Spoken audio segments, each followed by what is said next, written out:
George, FightHype.com, Noonan Boy Promotions. Big news these last few days. The fight's on with Lopez. Look, it's huge news. It's massive. Probably the biggest news ever in Australian boxing. This is huge, and I can't wait, man. The world was shocked yesterday with the outcome, the first bid. And now it's just up to me and Lopez coming head on, and I'm excited for this fight. Now the money's good. It's huge. It's bigger than it is bigger than anyone's gotten in the division. Does that drive you, or is it the titles you want just as much as the money? Excuse my French, but fuck the money. Fuck the fame that comes with it. I got one mission, and that's beating this guy and taking all his belts. I honestly do not care about the money. The money is beautiful. It's gonna secure my family. I've got 2 young kids. No worries. I got good people. They're gonna make sure that the money is invested properly.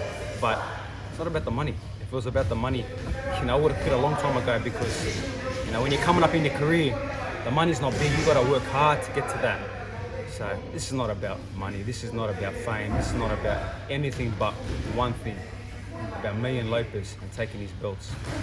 To make it all worth it, you had a few sacrifices there with the Selby fight, been away from your family. It must feel all worth it now. Yeah, look, it's part of the game. I sacrificed hard for the Selby fight, but I've been sacrificing before that.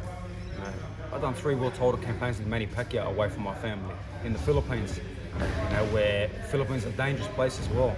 I've been in the US multiple times by myself, away from my family. It wasn't just a Selby, sacrifice. That was a big play, but there's been so many sacrifices leading up to this moment that has got me where I am today. And I will continue making the sacrifices, and I will make even more sacrifices for this fight, because this is the biggest fight of my career. This is, life-changing, where I become a legend. And this is where I become the best fighter ever in Australian history. And I'm just so hungry. I'm so confident. People are going to doubt me, but I believe styles make fights, and I have the perfect style to beat this kid. What do you make of Triller coming in, really shaking up the game? There's talk this could be on a Tyson-Holyfield card. Is that something you'd be interested in, or do you think this should headline its own show? Look, that's their business. Whatever way they want to do it, whatever they want to, what card they want to put it, headline, where it wants to be. They can do it in Antarctica if they want, or on the moon. It doesn't matter. As long as me and Lopez, which we are fighting, that's all that matters. As long as them beautiful belts are on the line, that's all that matters. But Triller came in heavy. They outbid everyone, and it's crazy. It's one way to make a mark. They shocked the world. No one expected that. I didn't expect that, but they shocked the world, and just like not many people expect me to shock Lopez, it's a year of shocks. There have been many upsets in 2021, and I believe this will be the biggest of them all. What about Peter Khan? What influence did he have on the discussions? Look, Peter works endlessly for myself. He works so hard. I believe he's the best manager in the world. He's a great manager. He works so hard, and I don't have enough things to say about Peter. That it's all positive. I have a great relationship with him. He's done a fantastic job, and we're going to continue doing a fantastic job. Obviously Lopez has Dave McWhorter. They both won Fighter of the Year and Manager of the Year in 2020. Well, there's one more title I'm going to take off Lopez after this fight, and that's that 2021 Fighter of the Year and 2021 Manager of the Year. When I say I'm taking it all, I'm taking it all. Now, what about the Selby fight? What'd you learn in that fight? It was a great performance from you. Is there anything you can learn from that fight that you think will take into this next one? Look, Selby is a very good fighter. Multiple defenses, like I've said. We knew what we're up against. To be honest, I think he's bigger than Lopez. He was rangy, he was big. I've stood next to Lopez. We've taken photos together. And we'll get to that vibe that I had when we met. But I feel like he was bigger than what Lopez is. An experienced campaigner. For me to go into his backyard and do what I did is massive, and that was no split decision. That was just an English judge being nice to Lee, to make him feel good. That was a unanimous decision. I believe the Russian judge was perfect, 118, 110.